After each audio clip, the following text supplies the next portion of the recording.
জোহরের 4 রাকাত ফরজ নামাজে সূরা পড়ার নিয়ম। আপনি আমি যদি একাকী এই 4 রাকাত ফরজ নামাজ যদি আদায় করি, তাহলে জোহরের এই 4 রাকাত ফরজ নামাজে আমরা কীরকম করে সূরা আদায় করব, সূরা পাঠ করব, আমরা আজকে সে সম্পর্কে জানবো ইনশাআল্লাহ। গতকালকের ভিডিওতে আমরা জোহরের 4 রাকাত সুন্নত নামাজে সূরা পড়ার নিয়ম সম্পর্কে আমরা জেনেছি। তো আজকে আমরা জোহরের 4 রাকাত ফরজ নামাজে সূরা পড়ার নিয়ম সম্পর্কে আমরা জানবো ইনশাআল্লাহ। এটা জানা অত্যন্ত জরুরি। শুধু জরুরিই নয়, এটা জানা হলো ফরজ। কারণ অনেক সময় আমরা জামাতে ইমামের পিছনে জোহরের নামাজটা আদায় করতে পারি না, এই নামাজটা আমাদের ছুটে যায়, তখন একাকী এই জোহরের 4 রাকাত ফরজ নামাজ আমাদেরকে আদায় করা লাগে। কিন্তু আপনি আমি যখন এই জোহরের 4 রাকাত ফরজ নামাজ একাকী যখন আদায় করব, তখন কি রকম করে আমি সূরা কিরাত পাঠ করব। তো সূরা কিরাত পাঠ করার নিয়মটা কি, কখন কোন সূরা পড়তে হবে, কখন কোন দোয়া পড়তে হবে, জোড়া সূরা পড়তে হবে নাকি সিঙ্গেল সূরা পড়তে হবে, এগুলোর নিয়মটা কি আমাদের সমাজের অনেক নারী পুরুষ, অনেক যুবক যুবতী কিন্তু জানে না। এই কারণে আজকের ভিডিওটা সকলের জন্য, সবাই দেখবেন এবং দেখে উপকৃত হয়ে থাকলে অবশ্যই একটা লাইক দিবেন এবং ভিডিওটি শেয়ার করবেন যেন সবাই যেন দেখতে পারে। তাহলে চলুন কথা না বাড়িয়ে আমরা জেনে নেই জোহরের 4 রাকাত ফরজ নামাজে সূরা পড়ার নিয়ম। ভাইগণ বন্ধুগণ আমার, তাহলে জোহরের ফরজ নামাজ হলো 4 রাকাত। 2 রাকাত পরে একটা বৈঠক দিতে হয়, এরপরে আবার দাঁড়িয়ে আবার 2 রাকাত পড়তে হয়। এই 2 4 রাকাত অর্থাৎ এক তাকবীরে 4 রাকাত নামাজ আদায় করতে হবে। তো সর্বপ্রথম আপনি আমি যদি জামাত যদি না পাই, বা বিশেষ করে মহিলা মা বোনগণ তারা বাড়িতে নামাজ পড়েন, অর্থাৎ এটা হলো একাকী নামাজ পড়ার ক্ষেত্রে, নারী পুরুষ উভয়ের জন্য এটা হলো প্রযোজ্য। তো আমরা যদি একাকী জোহরের 4 রাকাত ফরজ নামাজ আদায় করি, তাহলে আমরা মনে মনে সংকল্পটা করব এভাবে, নিয়তটা করব এভাবে, হে আল্লাহ, আমি জোহরের 4 রাকাত ফরজ নামাজ কিবলামুখী হয়ে আদায় করতেছি, আল্লাহু আকবার। হে আল্লাহ, আমি জোহরের 4 রাকাত ফরজ নামাজ কিবলামুখী হয়ে আদায় করতেছি, আল্লাহু আকবার। এরকম করে আমরা নামাজের নিয়তটা করব। নামাজের নিয়ত করা হয়ে গেলে আল্লাহু আকবার বলে হাত বাঁধবো। হাত বাঁধার পর এরপরে আমরা সানা পাঠ করব। সুবহানাকাল্লাহুম্মা ওয়া বিহামদিকা ওয়া তাবারাকা ইসমুকা ওয়া তাআলা জাদ্দুকা ওয়া লা ইলাহা গায়রুক। এই সানা পাঠ করার পরে এরপরে আমরা আউযু বিল্লাহি মিনাশ শাইতানির রাজিম বিসমিল্লাহির রহমানির রহিম, আউযু বিল্লাহ বিসমিল্লাহ পড়ব। এরপরে আমরা সূরাতুল ফাতিহা পাঠ করব। আলহামদুলিল্লাহি রাব্বিল আলামিন আর রহমানির রহিম মালিকি ইয়াউমিদ্দিন ইয়্যাকা না'বুদু ওয়া ইয়্যাকা নাস্তাঈন ইহদিনাস সিরাতাল মুস্তাকিম সিরাতাল লাযীনা আন'আমতা আলাইহিম গায়রিল মাগদুবি আলাইহিম ওয়ালাদ-দাল্লিন আমিন। এরপরে সূরাতুল ফাতিহা পড়া শেষ হয়ে গেলে এরপরে আমরা বিসমিল্লাহির রহমানির রহিম পাঠ করব। পড়ার পরে আমরা এর সাথে আরেকটা সূরা মিলাবো, অর্থাৎ জোড়া সূরা পড়ব প্রথম রাকাতে। তাহলে আমরা আরেকটা সূরা পড়ব, আপনি আমি যে সূরাটা জানি সেই সূরাটা পড়ব। ধরেন আপনি আলাম তারা জানেন, আলাম তারা পড়বেন।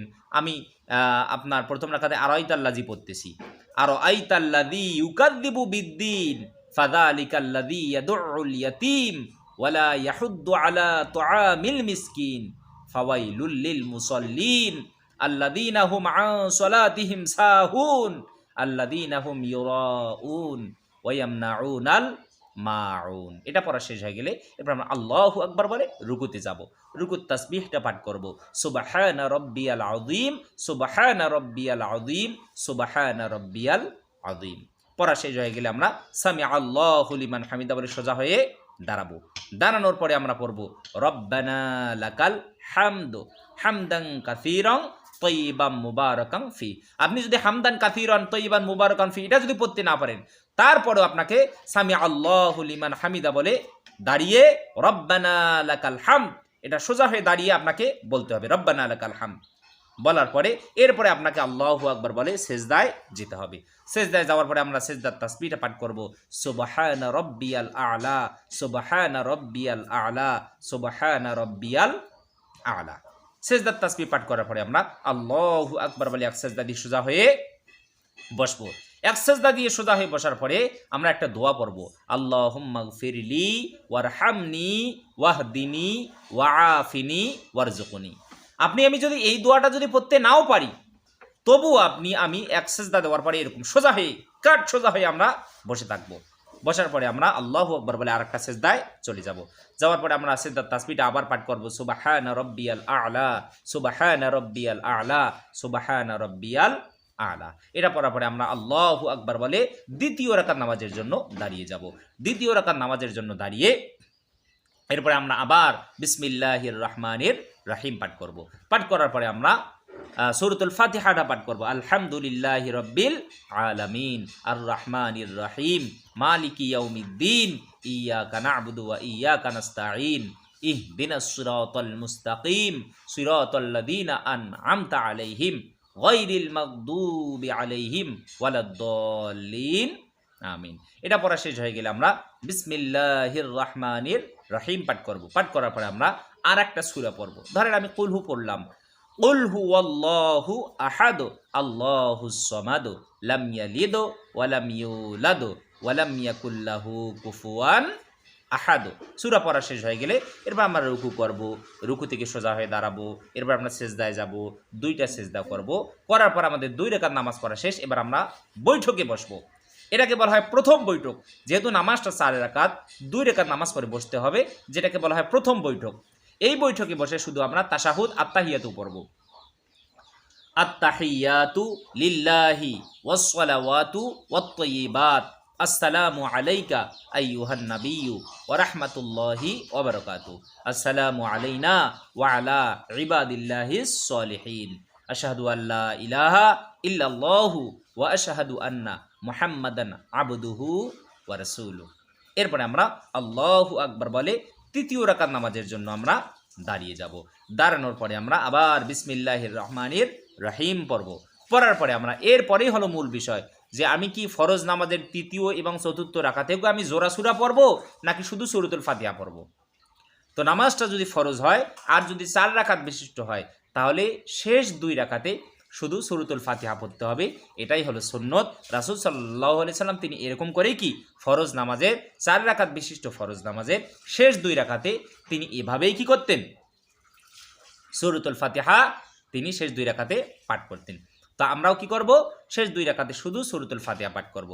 তা আমরা তৃতীয় নম্বর রাকাতে শুধু সূরাতুল ফাতিহা পাঠ করব। আলহামদুলিল্লাহি রাব্বিল আলামিন আর রহমানির রহিম মালিকি ইয়াউমিদ্দিন ইয়্যাকা না'বুদু ওয়া ইয়্যাকা নাস্তাঈন ইহদিনাস সিরাতাল মুস্তাকিম সিরাতাল লাযীনা আন'আমতা আলাইহিম গায়রিল মাগদুবি আলাইহিম ওয়ালাদ-দাল্লিন আমিন। এটা পড়া শেষ হয়ে গেলে আমরা আল্লাহু আকবার বলে রুকু করব, রুকু থেকে দাঁড়াবো, সিজদায় যাব, 2টা সিজদা করার পর আমরা চতুর্থ রাকাত নামাজের জন্য আমরা দাঁড়িয়ে যাব। দাঁড়ানোর পরে আবার আমরা বিসমিল্লাহির রহমানির রহিম বলবো। বলার পরে আমরা আবার সূরাতুল ফাতিহা শুধু পাঠ করব। আলহামদুলিল্লাহি রাব্বিল আলামিন গায়রিল মাগদুবি আলাইহিম ওয়ালাদ-দাল্লিন আমিন। এটা পড়া শেষ হয়ে গেলে আমরা আবার রুকু করব, রুকু থেকে দাঁড়াবো, সিজদায় যাব, 2টা সিজদা করার পর আমরা কি বসে পড়ব। এই বসার পরে আমরা শুধু আত্তাহিয়াতু পড়ব, দুরূদ শরীফ পড়ব, দোয়ায়ে মাথুরা পড়ে সালাম ফিরাবো। এই যে আমরা 4 রাকাত নামাজ পড়ার পর যে বসলাম এটাকে বলা হয় শেষ বৈঠক বা আখেরি বৈঠক। এই আখেরি বৈঠকে আমরা আত্তাহিয়াতু পড়ব, দুরূদ শরীফ পড়ব, দোয়ায়ে মাথুরা পড়ে আমরা সালাম ফিরাবো। আসসালামু আলাইকুম ওয়া রাহমাতুল্লাহ, আসসালামু আলাইকুম ওয়া রাহমাতুল্লাহ।